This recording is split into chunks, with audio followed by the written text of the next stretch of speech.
पुढची बातमी महत्त्वाची राजकीय विश्वातून आहे। छावा संघटनेच्या पदाधिकाऱ्यांनी नांदेडमध्ये राष्ट्रवादीचे बॅनर फाडले।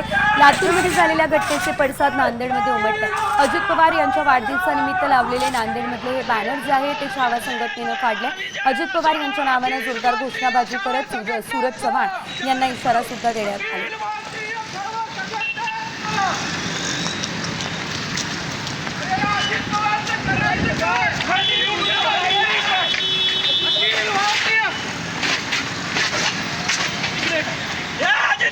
पदाधिकारी विजय घाडगे पाटील यांना राष्ट्रवादीच्या कार्यकर्त्यांनी मारहाण केल्यानंतर त्याचे तीव्र पडसाद जे आहे ते नांदेडमध्ये उमटताना दिसत आहेत। आपण सध्या नांदेड शहरातील आयटीआय चौकात आपण पाहू शकतो की हे अजित पवार यांच्या वाढदिवसानिमित्त लावलेलं आयटीआय चौकातलं हे बॅनर आहे ते छावा संघटनेने आज देखील फाडलेले आहे। शहरातील अनेक ठिकाणी असे बॅनर लावले होते, ते राष्ट्रवादीचे बॅनर छावा संघटनेने फाडून त्या घटनेचा निषेध केलेला आहे। रात्री शिवाजी महाराज छत्रपती शिवाजी महाराज पुतळ्यासमोर टायर जाळून देखील छावा संघटना आणि मराठा संघटनेच्या पदाधिकाऱ्यांनी तीव्र निषेध व्यक्त केला होता।